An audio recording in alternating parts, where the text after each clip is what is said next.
Darling, you know that I want things to go our way. I'll try to reach you to lean every single day. I wanna be somebody that you wanna love. Don't wanna reach far, another wanna color your world.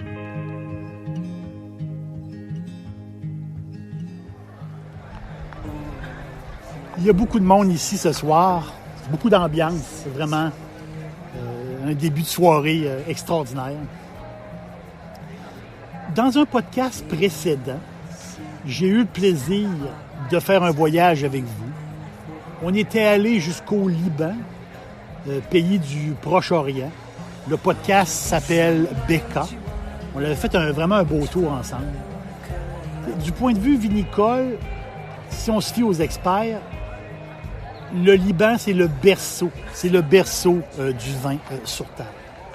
C'est aussi loin qu'on peut aller de mémoire d'hommes et d'écrits. Le Liban, c'est dans les premières places. Et justement, c'est dans la grande vallée de Beka, le jardin. C'est tout à fait unique. C'est superbe. Donc, dans la vallée de Beka, aujourd'hui, il y a du vin et il se fait du bon vin. Mais pour ça, pour se faire connaître, ça prend des références. Pour se faire connaître des consommateurs, ça prend des noms. Ça prend des liens. Puis c'est pas évident. On va s'acheter une bouteille de vin. C'est normal qu'on l'hésite quand on voit des pays, des fois qu'on connaît pas beaucoup. On sent qu'on prend plus une chance. Acheter un vin libanais, c'est pas automatique. On va dire comme ça. Puis il y a d'autres endroits dans le monde aussi comme qu'on n'est pas porté. Donc ça nous prend des références. Et il y en a une grande référence. C'est le Château Moussard. M-U-S-A-R. Château Moussard qui fait partie des plus grandes cartes de vin des restaurants du monde. Château Moussard. C'est grâce à Gaston Hochard.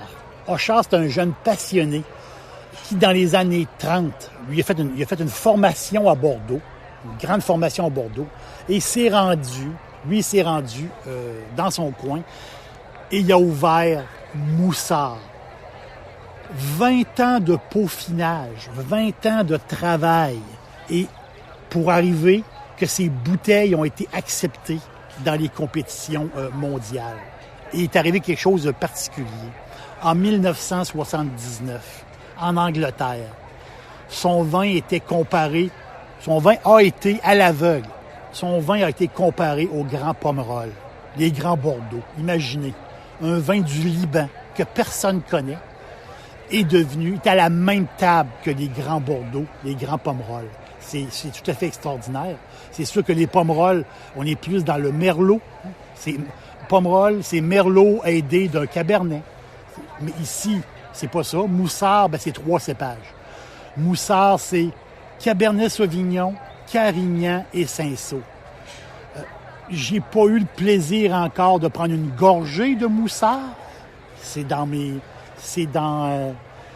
ce que je veux faire. C'est une cible pour moi.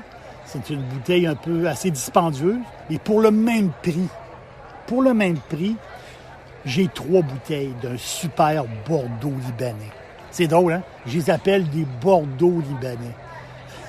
C'est bizarre de le dire comme ça. C'est bon, ça n'a pas de sens. Château Kessar. Château Kessar. K-S-A-R-A. C'est la plus vieille maison de la vallée de Beka au Liban. Fondée en 1857. Imaginez, c'est des pères jésuites. Des pères jésuites qui ont bâti cette place-là en 1857. Aujourd'hui, c'est la 3e attraction touristique du Liban. Les Jésuites, à l'époque, ils ont convaincu les autorités ottomanes que la fabrication du vin, c'était à des fins religieuses. Donc, pour des cérémonies, pour la messe, en fin de compte. Il avait convaincu les Ottomans que c'était pour la messe. Donc, ils ont laissé faire. Ils ont laissé les Jésuites faire leur vin. C'est incroyable. C'était le sultanat islamique qui dirigeait ce coin-là du monde. Là, on est en 1850. C'est incroyable. Et les Jésuites ont travaillé de leurs mains les 25 hectares. Il y avait 25 hectares de terrain. Ils ont travaillé ça de leurs mains. Et au tournant du siècle, il est arrivé quelque chose de vraiment inattendu au début des années 1900. Incroyable. C'est le rêve de tout vigneron. Ils ont découvert une grotte, tout à côté. Une grotte datant de l'époque romaine. Creux incroyable. Et ça a été mis à jour. Imaginez, 2 kilomètres creusés dans le calcaire. Et cette grotte-là, ces tunnels-là, bien, ça en est servi pour emmagasiner, pour faire dormir le vin. C'est incroyable. Et la température de cette grotte-là, qui est creusée dans le calcaire, c'est idéal pour faire vieillir du vin. Kessara est vraiment, vraiment béni. C'est incroyable. Aujourd'hui, la maison, bien, ça grossit. Aujourd'hui, la maison possède 10 vignobles, 440 hectares. Tout est situé dans le Grand Jardin, dans la Grande Vallée de Béca. Un sol idéal. Un sol argile avec de la craie et du calcaire. C'est tout à fait parfait. C'est unique. Ce qu'ils ont là, c'est vraiment unique. Les touristes y passent, les gens ils vont visiter les caves. C'est quelque chose d'incroyable. Et les autres, ils n'utilisent ni herbicides, ni pesticides. Donc, le Liban fait partie des 5 premiers producteurs mondiaux de bijoux pour la joaillerie, pour les montages de pierres précieuses. Moi, je pense que si je ramène ça au vin, Kessara, c'est le bijou du Liban. C'est carrément ça. C'est incroyable. Cette place-là, c'est unique au monde. Ici, on a accès à quelques bouteilles de la maison Kessara. On est chanceux. On va se dire comme ça. C'est très, très le fun. Dans le blanc, le fameux blanc de blanc.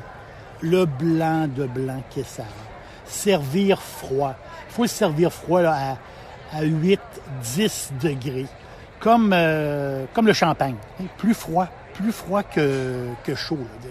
C'est pas 8-10 degrés, même à 8. À 8. Faut servir froid. C'est un trio très intéressant, le blanc de blanc. Chardonnay, Sauvignon blanc, Sémillon. Wow! Pour les fans, un taux de sucre, il y a du monde qui surveille ça, un taux de sucre très bas, 1,4 g de sucre au litre. Le blanc de blanc, très élégant. La finesse du chardonnay, le côté fruit exotique, le côté un peu exotique du Sauvignon blanc, puis la longueur en bouche du Sémillon. C'est extraordinaire. Kessara blanc, en plus, c'est à prix d'amis. Ça, j'adore ça. En apéro. C'est en apéro là, pour picosser des petites pistaches. Là. On prend un petit verre de blanc en apéro, c'est parfait. Les lupins, j'en ai parlé quelques fois, les fameuses petites légumineuses. Les lupins, moi j'adore. On les rince à l'eau froide, à l'eau très, très froide, puis on picosse des lupins là, comme ça avec un verre de blanc, c'est super le fun. C'est sûr qu'il ne faut pas manger la pelure du lupin. L'autre blanc de la maison qui est sur la liste, en fin de compte, c'est le blanc de l'Observatoire. Il l'appelle comme ça. Le blanc de l'Observatoire. Lui aussi, il n'est pas cher du tout. Il est annoncé comme un blanc très citronné. C'est très, très intéressant parce que le cépage principal, c'est l'Obeidi. L'Obeidi, c'est un raisin autochtone libanais qui est très, très rare, qui est concentré au Liban. Et c'est un raisin qui sert à deux choses. Oui, en raisin de table. Donc, il appelle ça comme à double utilisation. Donc, raisin de table et le raisin de cuve, donc pour faire du vin. Donc, c'est un raisin typique qui sert dans le fameux blanc de l'Observatoire. Un autre vin pas très dispendieux. Vraiment pas cher. A pris le fun de la maison Quesara. En rouge, un qui est très connu, le Prieuré. Donc, le Prieuré, un vin épicé qui a été fermenté dans les cuves de ciment, les fameuses cuves de ciment bâties par les Jésuites. Un vin, là, on le voit dans l'épice, vraiment. Un vin puis aussi très abordable. Il y a la fameuse cuvée du printemps. C'est fun, hein? Beaucoup de produits qui nous viennent de cette maison-là. La cuvée du printemps, on n'a pas tous les vins, mais on en a plusieurs. C'est ça qui est le fun. La cuvée du printemps, c'est surprenant.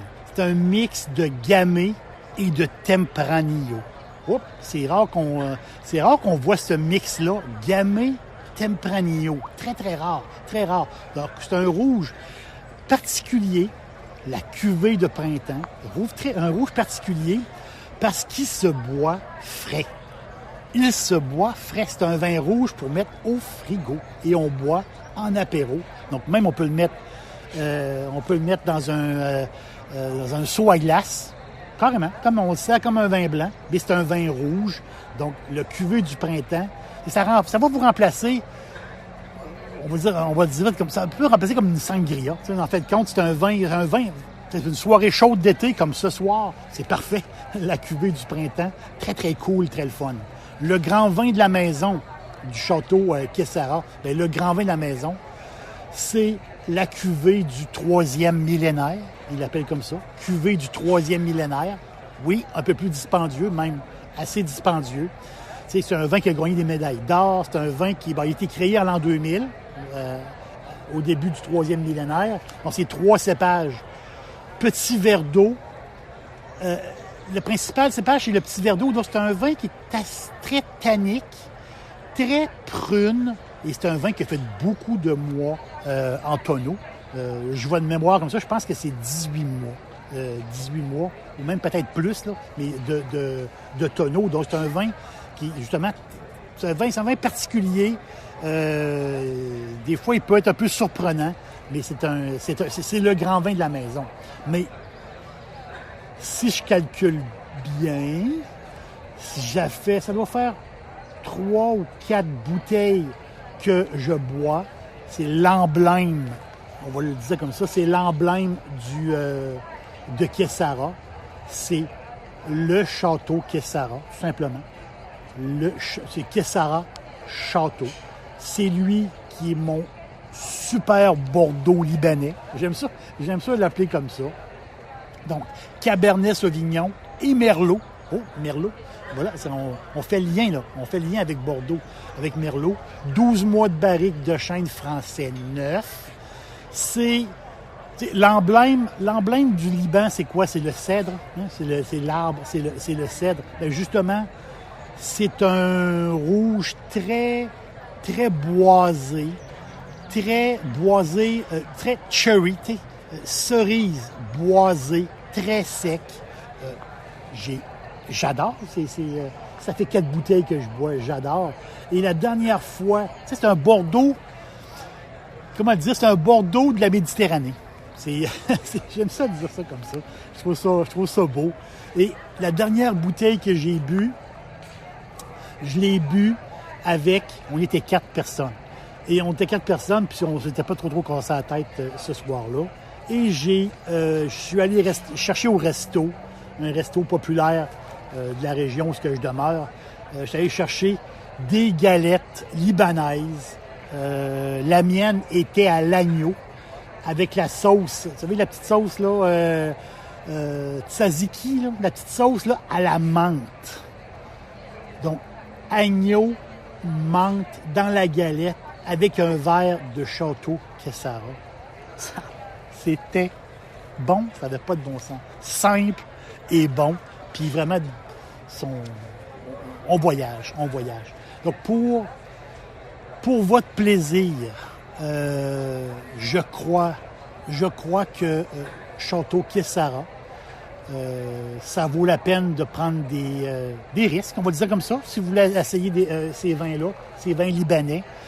Extraordinaire. Moi, je pense que c'est une belle découverte. Et le Liban, on va en entendre encore parler de plus en plus dans l'avenir. Et j'ai beaucoup de confiance dans ce coin de pays-là, parce qu'ils ont un jardin.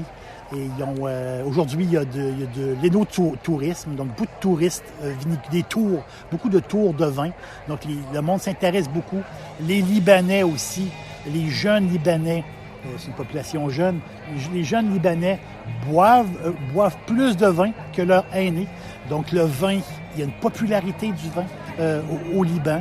Donc il y a une espèce de mood positif. C'est très, très bien. Les châteaux Kessara, qui étaient tout à fait extraordinaires, tout à fait incroyables avec les caves, comme je vous racontais. C'est fantastique.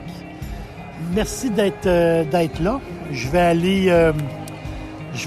vais retourner voir mes amis et on se reparle bientôt.